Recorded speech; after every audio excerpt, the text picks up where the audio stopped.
6. Herbs and spices. The language of love. Herbs are the leaves, stems, and flowers of aromatic plants.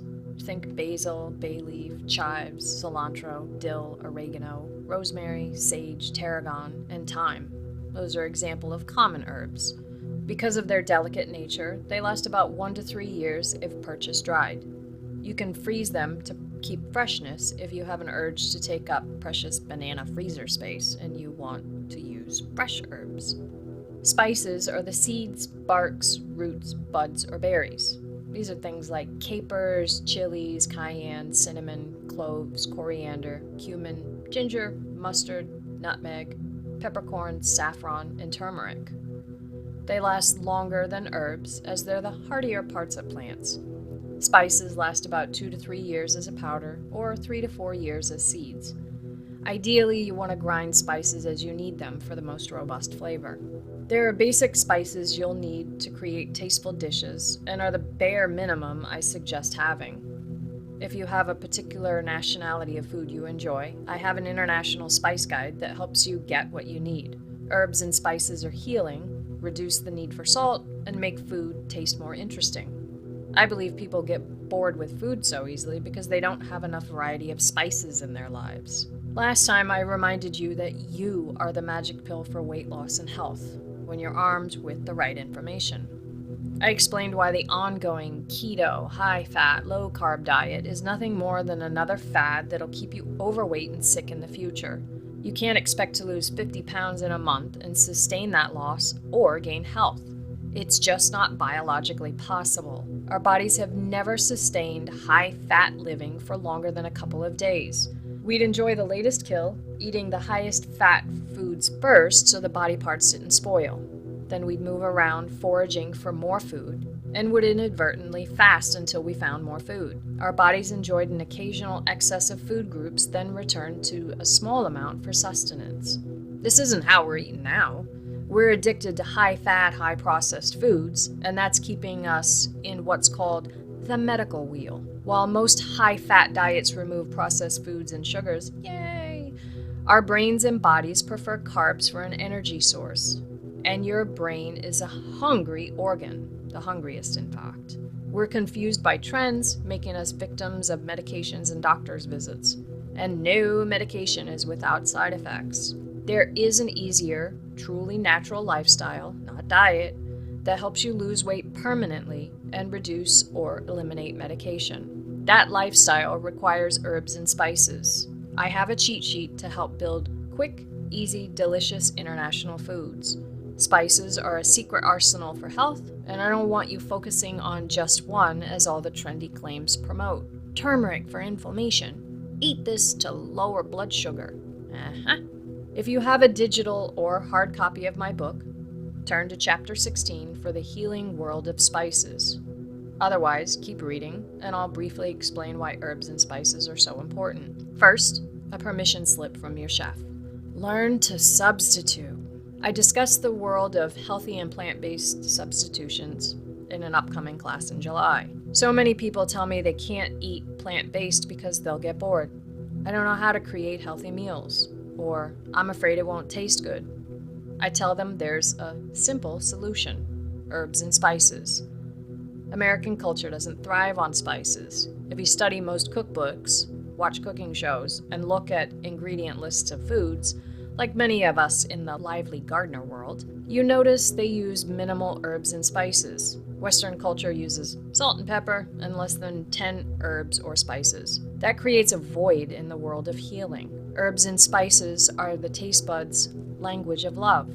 They're also healing, as I'm sure you've noticed with trend headlines. All these claims are correct, but as usual, are only part of the picture. 1. Your focus changes with the tide when you follow their advice. 1 week, fight inflammation with rosemary. The next, ginseng helps diabetics. And then, turmeric for your immune system. Then, cinnamon for blood pressure. How in the world do you keep up with all the half-baked information anyway? 2, all herbs and spices are healing, and we need to use them regularly, not just during the fad. Can you imagine how much of these herbs and spices you need for success in these claims? And who wants turmeric in their coffee? Believe me, there are some disgusting uses of spices, and they're unrealistic, folks. Instead, choose international meals every couple of days at minimum. Asian, Middle Eastern, Mediterranean, and African cultures use herbs and spices to increase or decrease heat in their body, fight disease, and boost their immune system. 3. Herbs and spices add flavor when you reduce or eliminate fat, salt, and sugar. The truth is, you need more flavor to replace those elements. It's the reason I've had success in cooking for others over the last 15 years. I do not shy away from seasonings. The best part? You heal while also removing potential toxic flavorings like fat, salt, and sugar. 4. Food manufacturers use chemicals to keep you addicted, overfed, and undernourished. Using herbs and spices retrains your taste buds and brain so you no longer crave those over-processed foods. 5. Chefs who create recipes are artists. For those of us who wish to elevate simple dishes in minimal time, learn to substitute. Make it your own. Notice the basic flavor profile of an ingredient in a recipe and work with what you have. If it calls for garam masala, all you have is curry powder, do it. Zen it up and play. Creativity in the kitchen is an overlooked, underestimated talent that puts you in touch with something higher than yourself. Too many people rely on recipes as if they were gold. This creates a world of fear in the kitchen. I urge you to adjust recipes and play so you truly have freedom in the kitchen. As many of you chefs and bakers know, recipes are wrong. I know. It's appalling. And weather is only one factor that contributes to failed measurements. After all, who doesn't adjust the flour content in high humidity? Second, simple principles to make herbs and spices less frightening. 1. Think outside of the box. Some of you came to my Herbal Medicine 101 class where we discussed herbs for relaxation. Lavender, St. John's or Jones wort, mugwort, comfrey, oat straw, and nettles. Remember, medicinal herbs are excellent for boosting the nutrient content of meals. You can add these to your herb collection. In that class, I explained how to make infused oils and vinegars. Why not give it a try and put those on your meals? 2. If you don't have cilantro or don't enjoy it, use basil or parsley.